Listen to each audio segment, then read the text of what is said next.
Bienvenidos a Campus Global, el programa de análisis multidisciplinar de AFIT, que tiene como propósito que todos podamos aprender sin la necesidad de tener un carnet. Para nadie hoy es una sorpresa hablar de los efectos y de los trastornos en el clima y en el ambiente, pero también hemos oído que las organizaciones se están viendo impactadas y también incluso que podríamos colaborar en parte de la solución. Específicamente hemos oído el término que pareciera que vincula esos trastornos o cambios climáticos con las finanzas o la capacidad financiera o las posibilidades financieras de las organizaciones.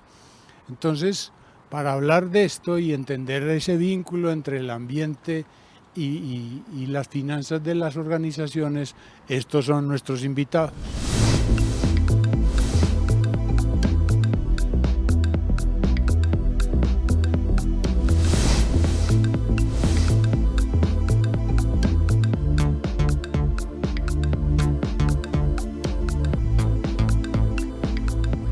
Antes de hablar específicamente del lado financiero, que es como lo que queremos conectar hoy, a dar unas luces básicas para todos, pues me parece pertinente que pongamos el contexto general, que es lo del cambio climático, que lo oímos permanentemente, para poder ya entrar como en el tema de la relación con las finanzas. Entonces me gustaría que John hiciera como ese telón de fondo de por qué estamos hablando de eso y por qué tendríamos después que enfocarnos en el tema de las finanzas. ¿Qué es lo que está pasando? Bueno, pues inicialmente, obvio, agradecer por la invitación al programa y después rápidamente, como algo introductorio, pues todo mundo hablamos mayores temperaturas, cambio climático y lo que se ha visto pues con información de la NASA el año pasado con una investigación que hicieron, ha sido considerado en la historia como el más caliente de toda la historia. Pues esto no es gratuito, que los gases de efecto invernadero y específicamente el que mayor aporte tiene son las emisiones de dióxido de carbono, de CO2. Entonces, precisamente lo que se ha visto es que la temperatura promedio a nivel mundial ha incrementado bastante. En este momento está aproximadamente en 1.2 grados centígrados comparativamente con los niveles preindustriales, y lo que ello trae consigo es que definitivamente pues esto no solamente lo vivimos en el día al día, vemos los cambios tan abruptos que estamos viviendo con la temperatura, donde perfectamente, dependiendo de las regiones, puede haber una variabilidad bastante alta en muy poco tiempo, y no solamente ello, sino que obvio eso trae efectos, por ejemplo, en la salud, en términos de infecciones agudas respiratorias, que termina siendo un tema fundamental, toda la parte relacionada con virosis y por supuesto, pues como lo vamos a ver en el transcurso del programa, esto ha conllevado precisamente a que se hayan planteado unas estrategias que terminan siendo fundamentales, por ejemplo, como la transición energética, y como en términos de mitigación también por parte de las empresas, porque no es solamente desde transición energética, son muchos los frentes, también es desde la demanda, por ejemplo, a través de los hogares en el consumo de energía, que se pueden disminuir, ser mucho más eficiente, lo que uno llama eficiencia energética, en términos de una mejor utilización de esos recursos para ser mucho más amigables con el medio ambiente. Bueno, yo confieso que hace unos años alguien me dijo que si yo había oído hablar algo sobre finanzas sostenibles, y yo dije, no entiendo, porque cómo puede ser que la finanza ayude al ambiente. O sea, no, o sea, lo que yo puedo entender es que el cambio climático esté afectando la relación con las organizaciones y eso pueda tener un efecto en sus resultados, pero no las finanzas en sí, pues como que el estado de resultados va a disminuir la capa de ozono, al parecer no. Pero obviamente estoy poniendo el tema porque pues la idea es que resolvamos esas cuestiones. Como de entrada puede para una persona, por ejemplo, como yo que no sabe el tema, ¿por qué tenemos que hablar de ese vínculo entre ese cambio climático con específicamente la organización y cómo se manifiesta eso en el lado financiero? Pronto Juan Miguel nos ayuda. Yo creo que ahí tocaste varios puntos que son demasiado claves a la hora de entender cómo se relaciona una empresa o una inversión con el cambio climático. Ahorita mencionaste incluso el estado de resultados, ¿cierto? Como, venga, ¿y cómo yo cojo y relaciono un grado de temperatura más, una tonelada adicional de emisión de carbono con el estado de resultados de la empresa? Entonces, vamos a uno de los primeros y más importantes pilares en el tema de las finanzas sostenibles, y es cómo afecta eso, ni siquiera cómo afecta a la empresa el clima, cómo afecta el cambio climático o la no acción hacia el cambio climático los estados de resultados de una empresa. Y si nosotros vamos a la forma más básica de valorar un negocio, si yo voy a hacer una inversión en bolsa, voy a valorar un proyecto, uno de una le dicen, bueno, un proyecto vale lo que son sus flujos de caja descontados a presente. O sea, la capacidad que tenga ese negocio, esa empresa, ese grupo, lo que sea, de generar caja, tráigalos a presente con una tasa de oportunidad de descuento.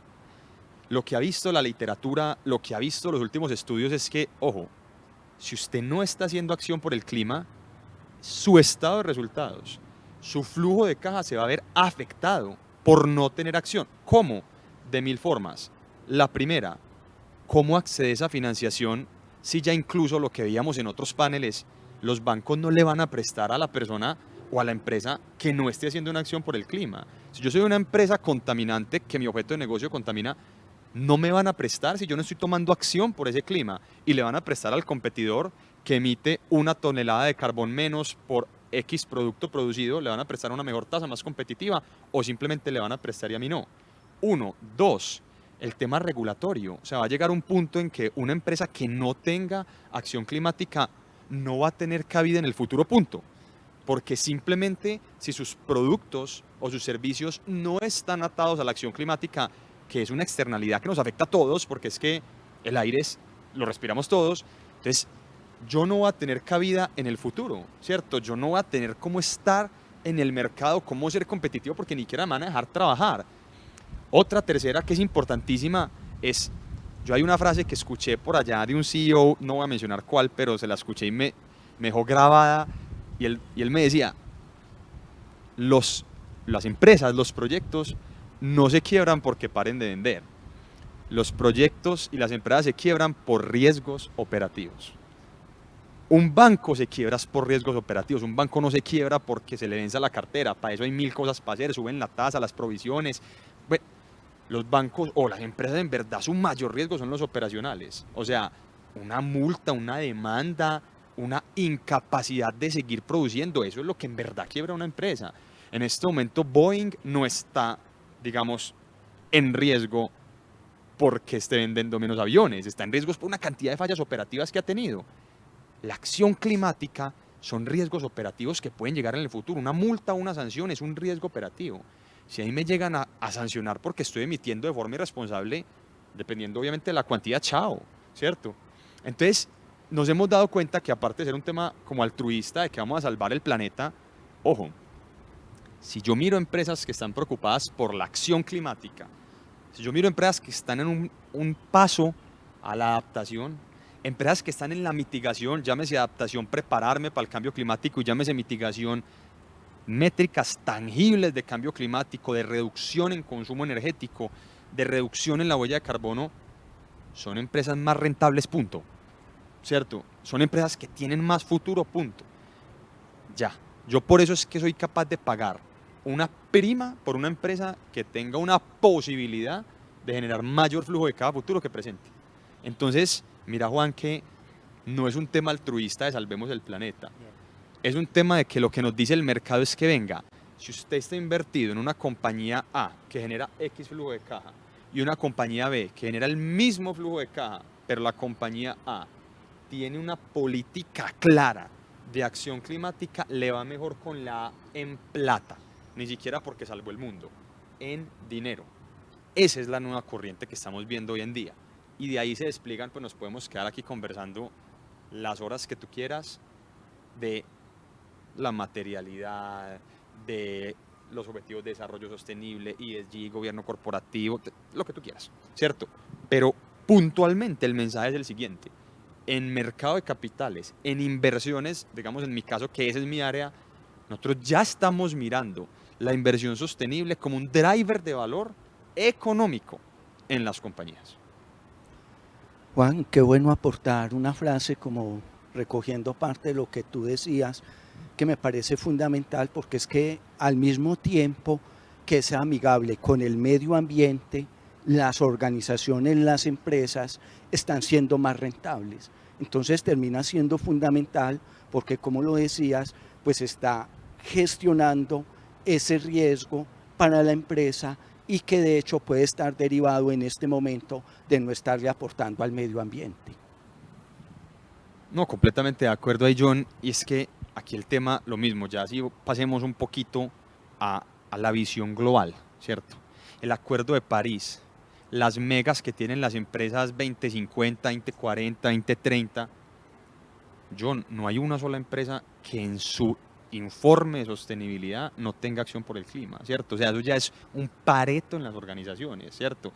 Y lo mismo, lo que tú decías es, claro, o sea, el ambiente, el ecosistema es uno solo, ¿cierto? Es uno solo que nosotros tenemos que procurar por mantener, porque si no va a ser un riesgo económico para los ciudadanos, ¿cierto? Por donde lo mires.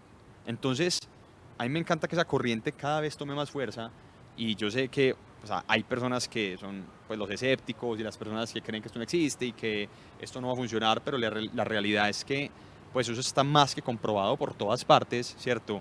Que hay un problema que hay que solucionar y que va a impactar pues, puntualmente la forma de invertir, ¿cierto? La va a impactar completamente. Lo que hablamos, o sea, no hay cabida en empresas o en sectores que no estén preocupados por el cambio climático. Pero para ver si yo, que soy como el representante de los que no sabemos nada, uno siempre, pues de esto se viene hablando hace mucho tiempo, que hay que hacer algo, pero suena como si usted es decente y buen terrícola, pues haga algo. Pero alguien te puede decir, sí, pero eso no da plata. Entonces, prácticamente tomar alguna acción a favor de eso era como tú dices, altruista, y era más que todo como la responsabilidad ambiental era más una restricción, ¿no? Es decir, nos tocó porque nos están obligando. Pero por lo que tú dices, yo puedo concluir que incluso ya no es una restricción, sino que financieramente es rentable. El mercado de capitales le da un bono físico ahí en el estado de resultados al que es responsable. O sea, ya no es solamente una restricción, sino que es incluso una oportunidad financiera. Bueno, a mí me parece excelente lo que mencionas y es que vamos a lo básico de una acción, ¿cierto? Pensemos en el mercado de capitales, lo básico que es invertir en una acción. Si vamos a la profundidad de las cosas, una acción se compra por su utilidad. Yo soy accionista de la empresa y yo gano, pues, dependiendo de la utilidad que tenga la empresa, ¿cierto? Entonces, viene la famosa métrica que nosotros conocemos como precio con respecto a la utilidad. Demos un ejemplo muy claro. Si tú tienes una acción que tiene un precio de 100, ¿cierto? Y la utilidad por acción es 10, ¿cierto? La relación precio con respecto a utilidad es 10, ¿cierto? Porque por cada valor de utilidad tú tienes 10 de precio, ¿cierto? Listo. Entonces nosotros vamos y vemos una acción, por ejemplo, en este momento como un Tesla o como un Nvidia o como las grandes tecnológicas, ¿cierto? Y nos damos cuenta que ese múltiplo en este momento, o sea, el precio con respecto a la utilidad, está por encima de 50, 60, 70 veces. O sea, es decir, si la utilidad es 1, el precio va a ser 70, ¿cierto? Mientras que si vemos una empresa como por ejemplo un Ford o una empresa automotriz o incluso las petroleras, tienen relaciones de precio con utilidad con respecto a 5. O sea, es decir, si la empresa genera una utilidad de 1, en este momento vale 5. Entonces pongamos el contexto.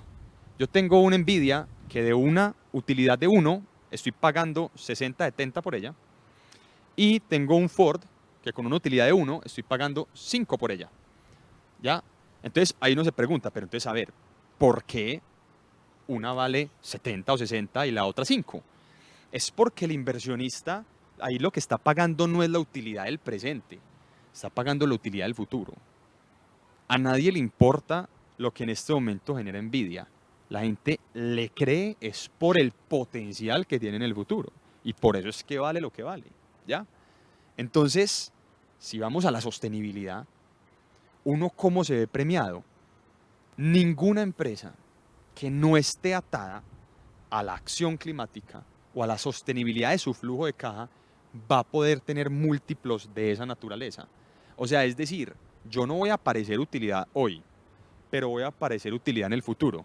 Y con el ejemplo que acabo de dar, mira que se hace demasiado relevante de que las empresas que más valen hoy en día son las empresas que tienen que generar utilidad en el futuro.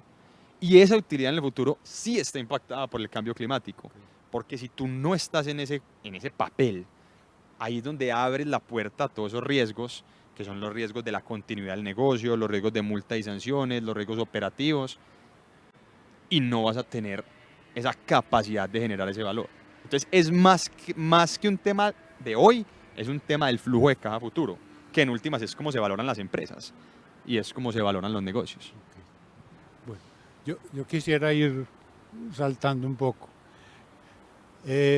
Para mí ya es claro que hay un efecto del entorno en los resultados y las posibilidades de la empresa y que el mercado está premiando, no solamente el mercado de capitales, sino que uno supone que los consumidores también cada vez son más responsables y también van a premiar en teoría a quién es responsable o quién no. Nos faltan unos años, pero ahí van. Los que tengan niños chiquitos saben que ya son terrícolas distintos aún. Pero si hay un impacto del entorno hacia la organización y nos has explicado muy bien que incluso es rentable, no solamente es responsable. ¿Cuáles son como yo sé que esos son muchos temas y habría que hacer varios programas, pero hoy tal vez hablaremos de uno o dos, bueno, ¿cuáles son las acciones que ya las empresas pueden hacer? O sea, ustedes han hablado de mitigación, o de transición. Entonces yo quisiera como introducir, bueno, ¿cuáles son los caminos que tienen las organizaciones para colaborar con con la solución o el intento de la solución del cambio climático? Aunque sea para mencionarlos, porque vamos incluso a dejar unos links de otras conferencias que hicimos hace poco acá en la universidad, pero tal vez John que me ayude como a dar por lo menos unos bloques grandes de forma, ¿cierto? O sea, porque la gente dice, ¿mitigación es qué? ¿Que yo me prepare y solamente por eso o hay otras opciones? Pues ahí hay un tema que es fundamental en términos de la transición energética, que ha sido considerada como un mecanismo de mitigación frente al cambio climático. Y cuando hablamos de transición energética, pues hay que hablar de varios aspectos que son fundamentales ahí, porque la gran mayoría lo ha visto más desde el lado de la oferta, que son las fuentes de generación de energía de electricidad en términos generales. Entonces, claro, aumento del calentamiento global por mayores emisiones de CO2. Pero frente a eso, entonces lo que se ha planteado es, venga, hagamos una sustitución de esos combustibles fósiles por energías renovables en términos generales. Hidráulica, por ejemplo, aquí en el caso de Colombia, que tenemos una matriz energética que es bastante amigable con el medio ambiente. No es gratuito que sea catalogada o ranqueada a nivel mundial como la sexta matriz energética más limpia. Pero no es solamente esa energía convencional como la hidráulica, sino también energías renovables, mencionar dos con las que más se ha avanzado, renovables no convencionales, con las que más se ha avanzado, que la solar fotovoltaica una, y que nosotros aquí en Colombia tenemos mucho potencial, sobre todo porque frente a fenómenos del Niño fuerte, tenemos mayor potencial, dada la localización que tenemos, de generar con el sol. Esa termina siendo otra fuente bastante importante y que es complementaria a la hidráulica. Y la otra no convencional es la energía eólica con el viento, pero por supuesto pues hay que tener claro que tienen un nivel de intermitencia bastante alto. Pero cuando hablamos de transición energética no es solamente sustitución de combustibles fósiles por estas energías renovables, convencionales y no convencionales, sino que también, por supuesto, por la Agencia Internacional de Energías Renovables No Convencionales, ha sido considerada como la principal estrategia para disminuir esas emisiones de CO2, y es con esas energías renovables no convencionales y renovables en general que pudieran aportar un 90% de las emisiones de esas contaminación con CO2. Pero al mismo tiempo, desde el lado de la demanda, vienen unos términos, por ejemplo, de gestión energética, de que nosotros no solamente en los hogares, sino en las empresas, utilicemos más eficiente esos recursos. ¿Y eso qué implica? No solamente pues cambiar la iluminación tradicional por cuestión LED, que es mucho más amigable y entre comillas está generando menos, pero que al mismo tiempo, por ejemplo, con mecanismos, cuando hablabas ahora de incentivos, nosotros en economía, pues toda la parte de política energética termina siendo fundamental para esta transición energética, y que se tiene que dar porque lo que es claro, frente a mayor intermitencia de estas energías renovables con las que estamos generando, pues también ya Juan lo mencionaba ahora un poco en términos de cómo se empezaron a financiar estas energías renovables no convencionales, por ejemplo en Alemania, que es el caso más interesante a nivel internacional a tener en cuenta, y es que se empezaron a subvencionar, pero con la caída de estos costos nivelados, que Juan lo explicaba muy bien, porque es traer de valor futuro a valor presente, que ese proyecto realmente se recupere, esas inversiones que se hacen se puedan recuperar. Entonces lo que uno ve es que con esa caída que han tenido abruptamente esos costos de los nivelados de esas energías renovables no convencionales, sobre todo la solar fotovoltaica, que en este momento, bueno, en este momento no, el aulo de la Agencia Internacional de Energía del año pasado la consideraba casi un 30% más barata, con la alternativa más barata de la fuente fósil. Entonces ya lo que uno empieza a ver es que definitivamente en esos flujos traídos a valor presente ya terminan siendo ¿qué? Competitivos a nivel obvio internacional en términos promedio para generar con estas energías, y que las empresas ven que están, por supuesto, recuperando esas inversiones que se están llevando a cabo. Entonces, lo que quiero decir con esto es que en términos de la parte de mitigación frente a ese cambio climático, estas energías renovables no convencionales y la transición energética ha sido considerada como una estrategia bastante importante para disminuir esas emisiones de CO2. Y finalmente, entonces, si entiendo, yo creo que ustedes, que son economistas, que la palabra como mágica para ustedes son los incentivos, y finalmente los humanos se mueven es por incentivos. La invitación es que es un gran negocio pensar en volverse responsable ambientalmente, ¿no? Por ejemplo, John habla de, hombre, pensemos en qué energías vamos a usar para la producción. Tú nos dices, el mercado de capitales te premia o no, pero el abanico puede ser más grande. O sea, cuando vas a presentar un proyecto, que te hacen esas preguntas en los bancos, digamos, importantes de financiamiento, está en su listado, en su checklist, usted cómo se comporta, si maneja bien los materiales, o eso es solamente una cosa como voluntaria, o ya está como medio formalizado que es parte de la revisión que te van a hacer, no solo para prestarte plata, sino de pronto para un incentivo como lo estabas mencionando tú por su comportamiento responsable. No, excelente, excelente pregunta, Juan, porque mira que, o sea, la respuesta es sí.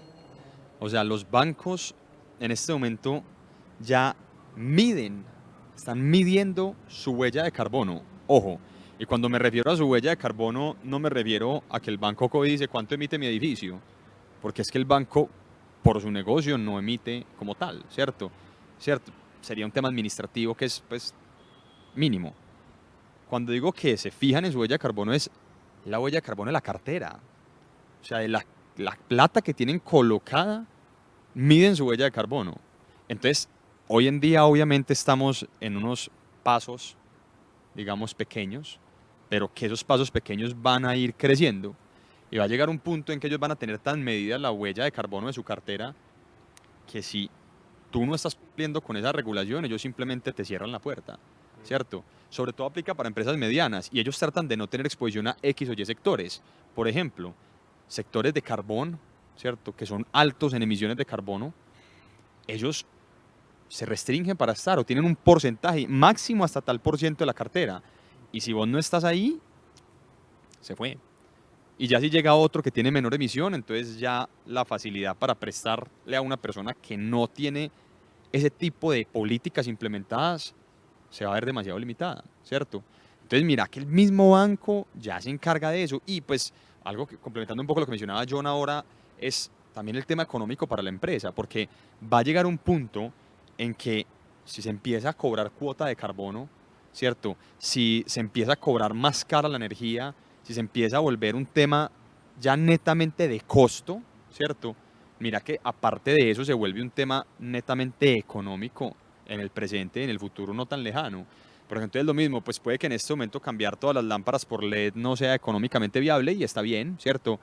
Pero va a llegar un punto en que de pronto, si yo soy autogenerador de mi propia energía con panel solar, voy a ser más competitivo que mi vecino. Hoy puede que no, ¿cierto? Pero va a llegar un punto en que cuando, cuando se empiece a cobrar eso y cuando eso empiece a tener un tema económico que va a venir del gobierno, porque así se ha visto en el mundo, es el estándar mundial, va a ser un tema de costo, ¿cierto? Dejando a un lado el tema del mercado de capitales y el tema de bolsa, un tema netamente de costo, ¿cierto? Yo voy a ser más eficiente, punto. Y voy a tener la capacidad de ser más competitivo que mi vecino que de pronto no lo es. Entonces, la respuesta es sí, o sea, eso viene desde la banca ya y viene desde las empresas, sobre todo las que están en este momento alineadas con ese tema, que son las que están marcando pues como la pauta. Yo quisiera volver al tema de la transición porque, y tú lo dijiste ahorita, pues nosotros tenemos una matriz medio más limpia que muchos, aunque al presidente no le parece. Pero sí dicen, pero no, como llegando a la casa de nosotros, o sea, aquí, Colombia. ¿Por qué nosotros tendríamos que meternos en eso de la transición si tenemos supuestamente una matriz ya de por sí muy limpia? O sea, ¿cuál sería el incentivo para nosotros, para el empresariado local, meterse en eso, diciendo, no, eso que lo hagan los de Alemania o por allá que están infectándose, pero nosotros no? O sea, no es una cosa como para el primer mundo, o por qué para nosotros sí tiene que ser una preocupación y un proceso para hacer. Que a pesar de que hay unas economías industrializadas que pueden tener matrices energéticas mucho más generadoras de CO2, eso no quiere decir que a pesar de que nosotros tenemos un recurso hidráulico, una matriz energética con un componente hidráulico bastante alto, no tengamos oportunidades no solamente de mejoras en disminuir esa huella de carbono, que desde la parte de la matriz energética con transición energética podemos aportar. No es gratuito, que de hecho no recuerdo exactamente la ley y el año, pero eso fue hace quizás un par de años. Ya nos estamos poniendo en Colombia generación neta de carbono neutralidad para 2050. Entonces, ¿para qué digo eso? Porque a pesar de que no es el sector que más le está aportando a la parte de generación de emisiones de CO2, porque uno ve que en América Latina, el caso de Colombia y Brasil, vale la pena rescatar esos dos, pues tienen desde la parte manufacturera más emisiones de CO2 por esos sectores, pero eso no implica que desde la parte de la matriz energética no podamos aportar. Entonces vale la pena decir que el caso de la transición energética no es solamente para Estados Unidos o para Europa, cada uno de los países que hay ahí. No, en el caso de Colombia tenemos, digamos, un potencial muy importante porque, como lo mencionaba ahora, cuando hay fenómenos del Niño fuerte, dado el recurso hidráulico y la mayor composición que tenemos, que es hidráulica, pues entonces sabemos que nos ponemos de pelo parado cuando llega el fenómeno del Niño, porque todo el mundo es hablando, vamos a tener racionamiento. Entonces es una oportunidad súper buena para tener una matriz más diversificada a partir, por ejemplo, de la energía solar fotovoltaica, y que uno ve que tiene todo el sentido. Uno, dos, no solamente en términos de la complementariedad de una matriz complementaria con recursos de solar fotovoltaica, sino que ya Juan lo decía ahora y es fundamental, uno ve que definitivamente los proyectos, a pesar de que da la ventaja comparativa que nosotros tenemos aquí con PCH, recurso hidráulico, aún puede ser más barato en promedio la generación con hidráulica, eso no quiere decir que no sea rentable generar con solar fotovoltaica. Entonces, pues a partir, por ejemplo, de la ley 1715 del año 2014, se empezaron a generar unos incentivos para importación de paneles solares que se podían descontar, por supuesto, y tener esos aranceles cero.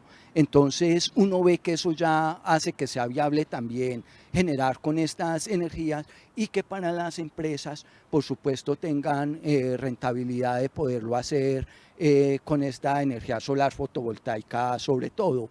Uno, dos, nosotros hacíamos un estudio con Alejandro Gutiérrez de ISA en un proyecto que terminamos el año pasado cofinanciado por el Banco Mundial, y vemos que también hay un recurso muy importante acá en el mercado nuestro y que tiene que ver con transición energética, y son los sistemas de almacenamiento de energía por medio de baterías. Y con un estudio que hacíamos haciendo una evaluación de un flujo de caja para incorporar estos recursos energéticos distribuidos, para prestar, por ejemplo, servicios de regulación secundaria de frecuencia, veíamos que era mucho más eficiente desde menores costos comparativamente con lo que está costando ahora a partir de la regulación que se hace por medio de una regulación que tiene la Comisión de Regulación de Energía y Gas, la Comisión de Regulación de Energía y Gas, la famosa CRE, que ahora se ha resquebrajado tanto la parte institucional acá en el sector. Entonces, ¿para qué digo eso también? Porque quiero empezar a hilar, digamos, con unos elementos que son fundamentales desde la parte institucional, que si los inversionistas no tienen unas señales claras en términos de recuperar esas inversiones, que uno ve que si hay señales claras desde esa regulación, las empresas lo van a hacer, no lo terminan llevando a cabo. Uno pudiera empezar ya a mencionar casos claves con, por ejemplo, la empresa Electricité de France en energías renovables, que tenía un proyecto que estaba empezando a desarrollar acá por la parte norte, donde se quedó esperando 6 meses, un poco más, que le aprobaran licencia y no se la terminan aprobando. Entonces, ¿qué terminan haciendo las empresas? Y esta es una empresa extranjera, pero lo mismo pasa con los mismos inversionistas nacionales, que si no hay unas señales claras que ellos ven que van a recuperar esas inversiones que estamos haciendo, a pesar de que uno ve que terminan siendo viables, si se terminan dando unas señales claras desde esa parte de regulación, las empresas no lo van a terminar haciendo. Entonces simplemente quiero dejar como un punto de partida y que creo que lo podemos retomar luego, y es el resquebrajamiento que hemos tenido de las instituciones con el nuevo gobierno, con este gobierno que tenemos, y que definitivamente termina desincentivando los inversionistas a que hagan esos procesos en términos de la transición energética que no solamente nos ayudan a ser más amigables con el medio ambiente, sino que, entre comillas, aprovechamos esa complementariedad que se tiene con las diferentes fuentes de generación, siendo conscientes que nosotros acá en Colombia tenemos también un recurso desde la parte del carbón que termina siendo fundamental, porque lo que es claro es que hay que garantizar una energía en firme para poder garantizar confiabilidad en la prestación del servicio, que es un objetivo de la política energética, y no solamente a nivel mundial, sino aquí en Colombia, donde me gusta hacerle mucho énfasis, porque a veces nos olvidamos de cuál es el principal objetivo de la política energética, y nos ponemos a hacer mucho populismo en términos de ir con comunidades energéticas, que es otro aspecto importante a partir de esta transición energética, pero lo que es claro es que tenemos que ser conscientes que debe primar los estudios no solamente económicos, sino técnicos, que veamos que eso es viable y que hace que las empresas terminen apostando y llegando a hacer esas inversiones que se requieren, obvio, no solamente para lograr esa carbono neutralidad 2050 como nos la hemos fijado, sino porque es lo que tiene, y me parece que es una ventaja y sería una lástima que las aprovecháramos acá en Colombia en términos de aprovechar esta transición energética con el surgimiento de todos estos nuevos modelos de negocio que implica esta transición energética, que termina siendo fundamental. Antes de pasar a esa parte que sugieres, es porque la pregunta es, bueno, ¿qué hemos hecho bien y también qué nos falta por hacer? Que yo creo que es más grande lo que no hemos hecho, pero quisiera como resaltar eso, porque yo, que no soy economista, pero uno sí sabe que si no hay inversión extranjera para un país pobre, pues sus opciones son muy limitadas. El mercado de capitales colombiano es nativo, digamos que es pequeñito. La bolsa, dice un colega mío, que es una chuspa. Nosotros necesitamos inversión extranjera, eso no es un asunto ideológico, es una realidad en un mundo competitivo. Esa inversión extranjera también, no solamente los bancos, sino los inversores, las personas que tienen capital, también tienen en su lista eso ya claro. O sea, para ellos ya eso es parte de su checklist, para decir, hombre, es que yo no invierto, no pongo un peso en un país si esa parte no se ha considerado. O es solo los bancos, porque hay personas que tienen dinero para parecerse a un banco, o empresas. Juan, yo creo que ahí hay varios temas que son importantísimos, y es, o sea, cómo llega la inversión a Colombia, ¿cierto? Llega de muchas formas, llega vía deudas, ¿cierto? O sea, organismos multilaterales que a veces le dan financiación a Colombia, esa es una alternativa. Hay otra que es inversión directa, extranjera directa, ¿cierto? Y de ahí también se van varias ramas, ¿cierto? Están los fondos de capital privado, los hedge funds, los fondos de deuda, se despliegan mil cosas, compañías en general. Entonces, cada vez más estamos viendo que esas compañías, esos fondos de deuda, esos fondos de capital privado, tienen criterios que llamamos ESG, pues de ESG de las siglas, pues de ASG, de ambiental, social y de gobernanza, ¿cierto? Para poder invertir. Y tienen criterios ESG que lo restringen en las inversiones. O sea, es decir, están mirando hacia allá, ¿ya? No solamente por lo que hablamos ahora del tema del flujo de cada futuro, sino también porque hay restricciones que no los dejan invertir en cosas que no sean así. De hecho, pues acabamos de ver, Microsoft acabó de mostrar la intención de comprar una planta nuclear, ¿cierto? Que en este momento puede que no sea la inversión más lógica, pero eso es una apuesta 100% al futuro, porque ellos saben lo que se viene con la inteligencia artificial, saben lo que se viene con el consumo energético, y pues digamos que una de las, si se hace correcta disposición de los residuos, la energía nuclear es la más limpia de todas, ¿cierto? Si se hace un buen tratamiento de los residuos, porque no afectas nada, ¿cierto? Es netamente, en este caso, fisión, ya después se está hablando de fusión nuclear, ¿cierto? Que eso es otro paseo, pero, o sea, mira que las empresas ya están, o sea, ¿en qué momento se le hubiera ocurrido a uno, si su core de negocio es el software, ¿cierto? los procesos tecnológicos, como por qué habría yo de tener intención en como una planta nuclear. Claro, porque ellos saben que tienen que tener la suficiente energía y la suficiente oferta de energía en el futuro para poder suplir por las necesidades que tienen y porque necesitan estar a la vanguardia, ¿cierto?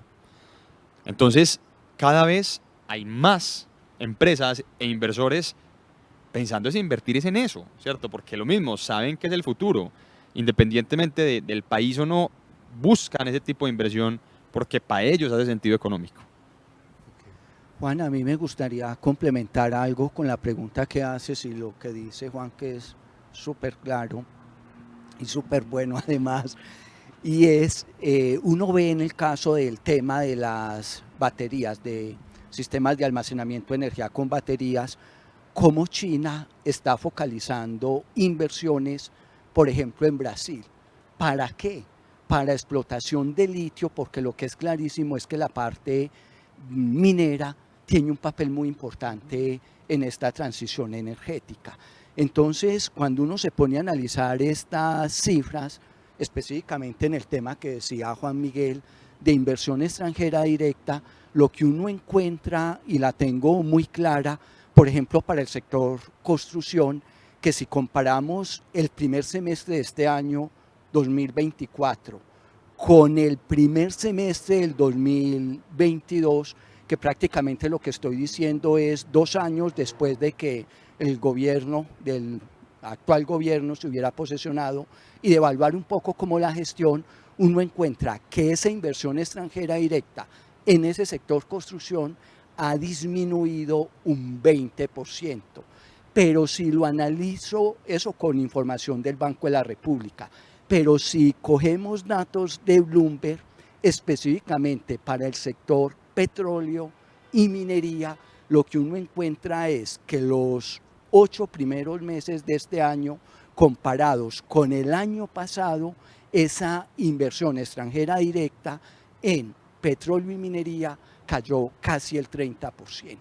Entonces, para mí esas son cifras supremamente claras que dejan evidentemente cómo los inversionistas terminan canalizando y focalizando esos recursos donde ven el mayor potencial obvio de recuperar esas inversiones que están haciendo, porque frente a inseguridad jurídica, frente a riesgo regulatorio y riesgo en general, porque es una cuestión geopolítica en última instancia, que los inversionistas no terminan colocando sus inversiones donde saben que no van a tener posibilidad, y que hay unas señales supremamente poco claras que cada vez, como decía Juan en su momento, es parte de gestión del riesgo lo que ellos toman en última instancia. Yo voy siempre pasa lo mismo. El tiempo de este programa es más chiquito que el mercado de capitales colombiano, y entonces nos queda muy poquito tiempo, y veo que hay un montón de betas de este tema, porque cuando ustedes hablaban, alguien podría decir, sí, esos señores tan importantes allá de la universidad pensando en Microsoft, pero yo soy un señor que tengo una microempresa, a mí no me echan esos cuentos, que es que yo tengo otro problema, y un poco sería pensar en cómo acercar, qué tanto tenemos que llegar para acercar a ese, que es como el 90 y pico % de las empresas nuestras son pequeñas y medianas, si están pensando en eso, porque han puesto ustedes ejemplos de grandes compañías, pero bueno, sería otro programa. Pero un poco para dejar como el mensaje y el llamado de atención, y en muy poquito tiempo, es tú que estás más en lo de transición y tú que estás como más en lo financiero, me parece, así muy corto, ¿qué notan ustedes que hemos hecho bien, pero también como a dónde estamos atrancados, en qué estamos quedados, que como sugerencia sería que finalmente es para lo que tenemos que servir la universidad, para dar luces? Unas 3 o 4 cosas que ustedes digan, vea, en esto vamos bien, pero tenemos atrasos en esto. No sé quién quiere empezar. Está muy difícil la pregunta, sobre todo la respuesta, pero un poco para dejar la inquietud, ¿cierto? De que no estamos en cero, pero nos falta, digámoslo así. Sí, claramente no está fácil porque ese es el quiz del asunto, pero voy a tratar pues de también en mi óptica de resumir un poco, yo siento que, como lo decías ahora, como la gente nos mira acá y dice como, entonces que esta gente dice que, bueno, entonces que venda el carro, cómprese un carro eléctrico, no vuelva a consumir petróleo, cero. O sea, ese para mí no es el mensaje, para mí es cero el mensaje, ¿cierto? Se llama transición energética, no se llama eliminación del carbono, es la transición energética. Yo no puedo pretender acabar con la economía de un país simplemente por ser verde, ¿cierto? Incluso yo soy muy pro de que los países emergentes tienen que primar otras cosas antes de la transición, pero es una transición, es apostar a lo uno sin dejar lo otro. Si un país tiene el recurso del petróleo y lo tiene que explotar, hágalo, pero hágalo de una forma sostenible, una forma correcta, una forma que tenga los criterios para no acabar con el medio ambiente, ¿cierto? Una forma que sea limpia con sus comunidades, ya metiéndome un poquito en lo social, pero que no es el tema de este panel, pero igual, ¿cierto? Entonces es una transición, ¿cierto? Seguir lucrándose, pero también apostarle a lo otro, incentivar lo otro. Yo siento que hoy hemos recorrido un camino grandísimo, falta mucho por hacer, ¿cierto? Falta mucho por hacer en el término de incentivos, pero hemos recorrido un camino gigante. Precisamente me sentaba con un amigo la semana pasada y me contó que él, pues en la casa, hicieron pues un ejercicio de paneles solares con baterías, que es un tema que mencionaba yo ahora, y me llamó mucho la atención una bobada, pero que no era tan bobada, que en los días soleados ellos le venden energía a la red. Entonces, es algo que todos los que saben de paneles solares lo conocen, pero pensemos en la lógica de eso. Ojo, yo produzco energía para mi casa porque soy autosostenible y aparte de eso, le inyecto a la red y me pagan por tener mis paneles solares cuando no la estoy utilizando. O sea, es decir, tú te vas de viaje y le estás vendiendo energía a EPM, ¿cierto? Porque no estás consumiendo. Entonces yo siento que hay un avance. Lo mismo con los carros eléctricos, pues falta, porque por ejemplo en este momento casualmente me escuchaba un podcast que decía que hay un incentivo completamente perverso desde el punto de vista de los impuestos, por ejemplo, para los carros colombianos, porque el nuevo es el que más paga y el viejo, que es el que más emite, es el que menos paga. Un carro modelo 2002, una Toyota 4000, paga de impuestos 180.000 pesos, ¿cierto? Y un carro eléctrico nuevo, ¿cierto? Que la emisión es cero, paga de impuestos 5 millones. Entonces hay un desfase, ¿cierto? No es subsidiar, es incentivar, ¿cierto? Incentivar que tú, al tener carro eléctrico o al tener generación limpia, tengas un incentivo, ¿cierto? Yo siento que ese es el atranque un poquito, que al colombiano le sirva para el bolsillo, que le funcione. Listo, ahí hay un tema pues muy complejo. Y es que incluso hay propuestas que dicen, los mismos emisores pueden ser los que financian la transición. Si yo aprovecho la facilidad que tengo del petróleo para financiar transición energética, es un gana-gana por todos lados. Y voy renovando mi matriz, lo que decía yo ahora me parece clave y lo estamos viendo hoy. En este momento ya estamos hablando de racionamiento. Ya en Bogotá anunció Galán que iba a haber otra vez racionamiento porque en los embalses no dan. No está tan húmeda como Exactamente. Entonces, ¿qué pasa? Prenden las térmicas, acaban con el gas natural vehicular. Entonces, es el tema de cómo hago yo para estar preparado para ese tipo de cosas. Porque se van a venir. O sea, estamos hablando de que van a venir. Entonces, ese es el quiz del asunto y para mí ese es el atranque. Incentivar la matriz energética y la transición de una forma que para todos sea mejor estar en ese paseo. John, ahí ya te dejo tus aportes. Juan toma un tema que me parece fundamental y da un ejemplo muy sencillo que me permite a mí llegar al concepto técnico de lo que tiene que ver con un recurso energético distribuido, un prosumidor que puede autogenerar, consumir, pero al mismo tiempo vertir sus excedentes a la red, que me parece fundamental. ¿Para qué tomo ese? Porque me parece que hacia allá deben apuntar los mercados y las economías, de poder complementar entre lo que es el sistema centralizado que hemos tenido tradicionalmente con un sistema distribuido, como lo llamamos en términos de transición energética, con recursos energéticos distribuidos. Entonces, es una pregunta que no es tan fácil la respuesta, pero afortunadamente, pues hicimos un trabajo con una chica aquí en la maestría en economía aplicada y que de hecho trabaja en XM, el operador del mercado eléctrico colombiano. Me gusta mucho traerlo a colación porque pues tú lo preguntabas, Juan, y nosotros aquí no estamos haciendo teoría etérea, cosas en el aire, sino cosas que son súper aplicadas, que le sirven precisamente no solamente a los empresarios, sino a inversionistas en general, emprendimientos que son supremamente importantes. Entonces, lo que uno puede ver en ese sentido es que nosotros hemos avanzado bastante en el tema regulatorio, con normas, pero que en la parte ya de implementación hay mucho por hacer. De hecho, retomo una cifra que decía el exministro en el foro que hicimos sobre finanzas sostenibles, que vale la pena pues remitirlo también acá, los links que vamos a dejar precisamente para que la gente pueda profundizar sobre el tema, donde él decía, nosotros teníamos previsto en este momento estar más o menos con un 15% de la matriz energética generando ya con energías renovables convencionales, no convencionales en este caso, no convencionales, pero solamente porque a mí me gusta mucho, Juan, si han percibido, hablar con cifras claras también, que eso da una evidencia muy clara. Solamente tenemos el 3% en este momento de generación con estas energías renovables no convencionales.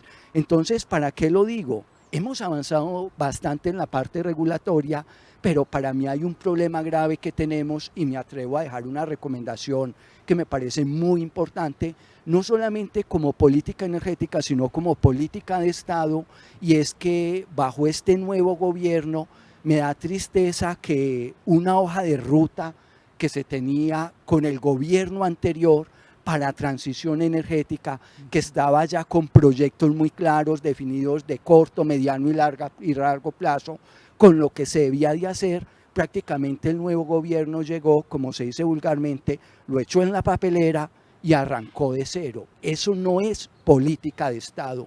Y si nosotros queremos construir país, tenemos que hacer una política de Estado en el tiempo que le demos continuidad a esas regulaciones, a esas normas que se vienen estableciendo para que eso sea viable de mediano y largo plazo.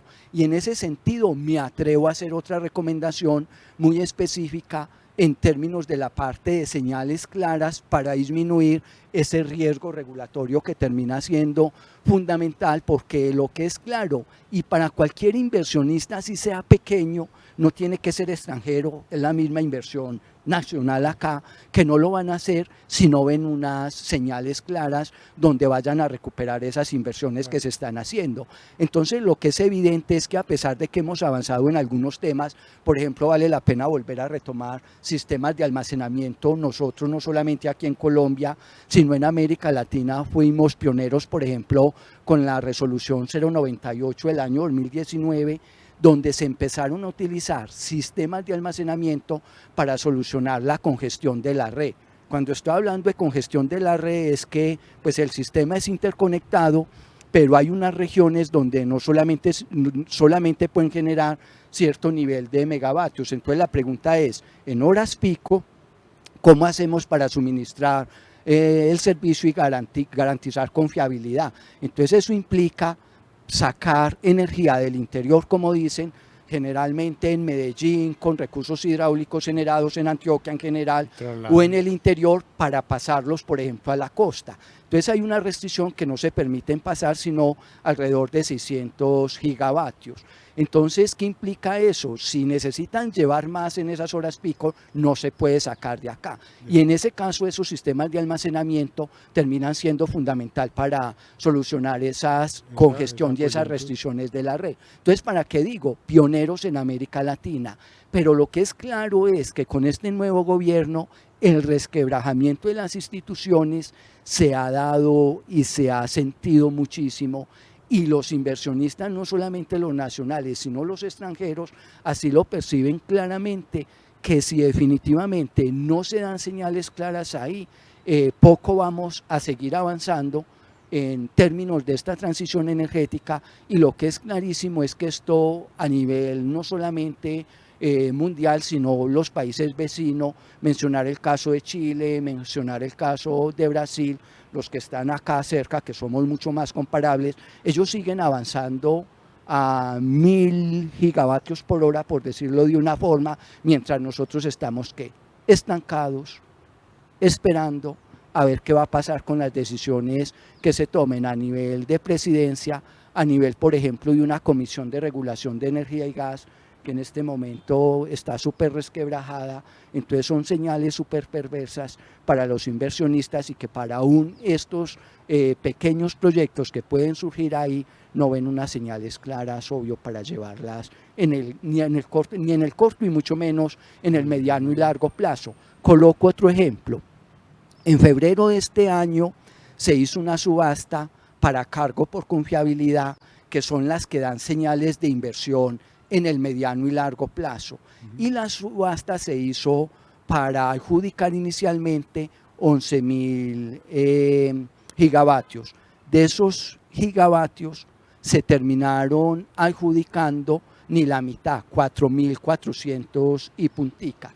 ¿Qué quiere decir eso? Que en el mediano y largo plazo tenemos, entre comillas, un problema bastante grave que se está visorando ahora porque los inversionistas no están haciendo las inversiones del caso y es muy probable que si seguimos como estamos en este momento, 2027, no estamos muy lejos, 2028, entremos en ¿qué? Racionamientos. Entonces es hacer llamado en ese sentido para que seamos coherentes en términos de los incentivos que se deben de dar para garantizar ese principal objetivo de la política energética, confiabilidad en la prestación del servicio. Un último ejemplo, Juan, que me parece clave darlo y muy oportuno.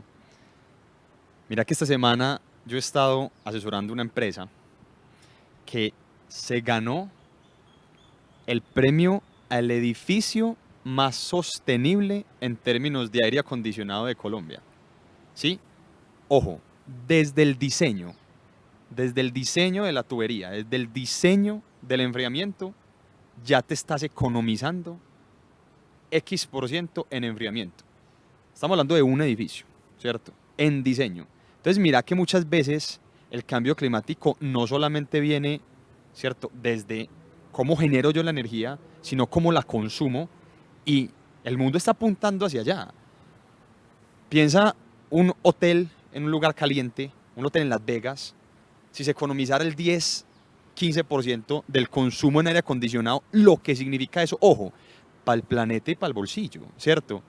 Entonces, este proyecto fue muy innovador porque coge y te dice, venga, yo diseño de tal forma que soy eficiente en kilovatios y, por ejemplo, un tema tan clave como el enfriamiento, que es un consumo energético gigante hoy en día en los negocios y más porque hoy en día todo tiene enfriamiento con el mismo calentamiento global.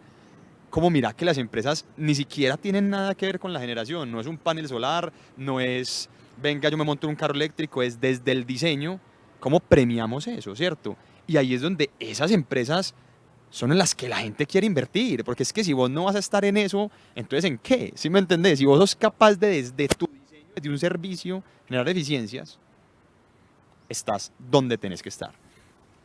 Que Juan siempre me introduce los ejemplos que son geniales para yo llegar al concepto, porque es que claro, es eficiencia energética desde el lado de la demanda, y más que eficiencia, eso es gestión energética.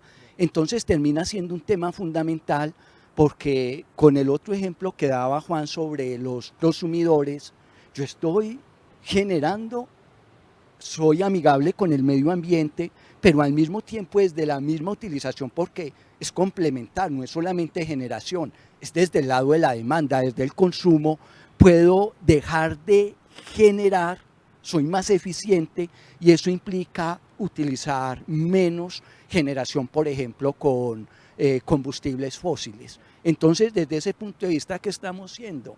Amigables con el medio ambiente, que es fundamental, y que quería hacer énfasis porque muchas veces la gente se concentra mucho cuando se habla de transición energética desde el lado de la generación, desde la oferta, pero también hay un tema que es fundamental más desde el lado, desde el consumo, que tiene que ver con la parte de eficiencia y sobre todo de gestión energética, que termina siendo fundamental. Bueno, me toca a mí hacer el racionamiento. quisiera cerrar como con dos cosas básicas que para mí son como las señales, en mi caso, más poderosas. Primero, una buena noticia, por lo que ustedes nos cuentan, y es que preocuparnos y ocuparnos sobre todo, porque preocuparse solo no sirve, por el tema ambiental no es solamente un asunto de responsabilidad, sino que ya es rentabilidad. O sea, es un gran negocio pensar en eso. Eso me parece que es un paso muy, muy potente. Pero un poco también del otro lado no tan positivo, y que lo menciona John, y es que sí, es que hasta, como tú mismo lo dices, hasta la transición tiene que ser sostenible, no solamente los sistemas productivos. Y John lo menciona mucho, y es que uno cuando uno ya tiene el pelo del color que yo lo tengo, que no es pintado, y después de leer lo que uno haya podido leer, uno se da cuenta que el mundo lo que lo cambia son las evoluciones y no las revoluciones. Y estamos viendo a alguien intentando, un gobierno intentando plantear una revolución más ideológica que lógica, y ese es el camino equivocado. O sea, tenemos que hacer un cambio, pero tiene que ser viable, sostenible, para que sea realmente útil, porque esas cosas así tan abruptas no funcionan, son malas para cualquier organismo, no le hacen bien. Entonces, pues primero agradecerles por que nos hayan dado luces en esto, que como digo son las señales de un montón de temas que creo que tenemos que desarrollar. El objetivo de este programa es ponerlo en un lenguaje simple para que llame la atención a todos, que finalmente hasta como consumidores hacemos una función. También recordar lo que dice John, vamos a dejar unos links de unos paneles que hicimos acá en EAFID hace poco, creo que tú estuviste en ellos, para que los que estén interesados en este tema pues puedan, y también vamos a dejar link de sugerencias que nos puedan dejar. Pues de nuevo gracias, espero que las preguntas no hayan sido muy horribles, pero lo importante era que la gente aprenda y que ayudemos a hacer algo. Entonces, pues de nuevo muchas gracias por estar con nosotros, y nos vemos en el próximo Campus Global.